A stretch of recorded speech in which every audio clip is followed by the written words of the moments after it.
Bonjour les amis, si vous avez regardé la dernière vidéo, je vous ai parlé d'un backtest de la stratégie que j'utilise pour aller voir au moment de la crise des subprimes qu'aurait fait le portefeuille que j'utilise depuis quelques mois alors que la bourse américaine avait dévissé de près de 50%. Bonjour, je suis Captain Jérôme, investisseur, voyageur, organisateur d'événements nautiques. Ici, on discute d'investissement immobilier, négociation, mais là, en ce moment, je partage mes expériences d'investissement financier, les portefeuilles que je suis en train de mettre en place et le backtest, justement, aujourd'hui. C'est ce que l'on va voir du portefeuille. Eh ben, quand j'ai vu le résultat, je me suis dit que je vais être très rassuré de continuer à appliquer cette stratégie. Allez, je vais te partager mon écran, on y va. Alors, ce que je voulais te montrer. Donc là, c'est un outil qui s'appelle Portfolio Visualizer. Visualizer, tu as vu là, un peu l'accent anglais terrible que j'ai. Et c'est un outil qui permet de paramétrer ses propres stratégies et de voir dans l'historique, dans le passé, comment la stratégie que tu peux créer toi-même et que tu peux paramétrer dans cet outil, ce que leur a été, la performance qu'elle aurait eue. J'y arrive. Donc ici, c'est une stratégie que j'utilise moi-même depuis quelques mois et je me suis amusé, comme je l'avais dit dans la dernière vidéo, que tu peux aller regarder là en ayant cliqué sur le i pour info ou dans la description, eh ben, j'ai voulu voir ce que ça donnait pendant la crise des subprimes.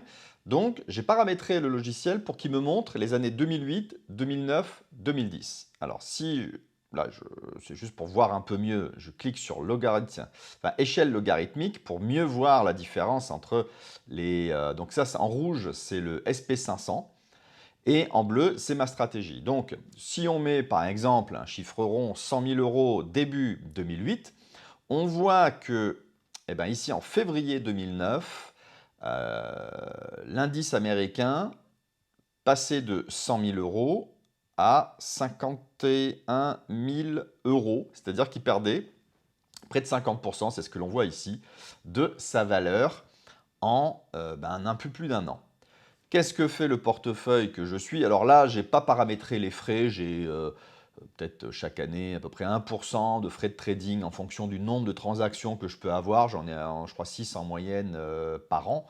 Et donc, on voit ici que un an après, au moment du crack, du maximum du crack, je suis au jour je suis à, donc c'est marqué là, 100 000, c'est ça, hein, 100 000.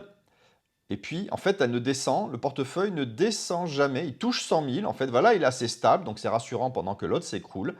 Et puis, à ce moment-là, que ce soit l'indice américain ou mon portefeuille, quand la croissance revient sur la bourse, les deux profitent d'une manière assez parallèle.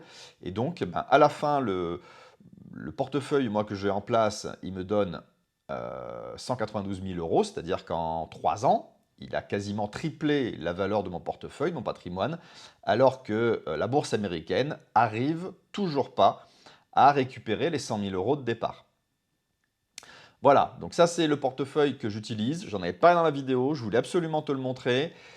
Si ça t'intéresse de pouvoir répliquer ce que je mets en place, une fois par mois maximum, ça va dépendre, je lance des cohortes pour pouvoir avoir 5, 10 investisseurs maximum, de leur prendre la main pour qu'ils puissent paramétrer et utiliser les signaux que je leur distribue pour qu'ils puissent répliquer exactement ce même portefeuille pour eux.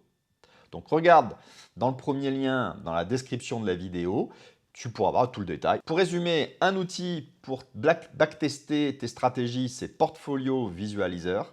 Deuxièmement, tu vois que le plus important finalement lorsque tu investis, c'est d'avoir un max drawdown ici, c'est-à-dire la baisse maximum qui ne soit pas à moins 50%, parce que là, personne ne tient, tout le monde a vendu avant. Ça m'est arrivé sur une partie de mes portefeuilles pendant la crise Covid, j'ai revendu quand j'ai vu la chute, parce que je ne suivais pas à ce moment-là ce portefeuille-là, alors qu'ici, moins 14%, moi personnellement, je suis très confortable avec ça. Voilà les amis pour aujourd'hui, et je vous retrouve dans une prochaine vidéo.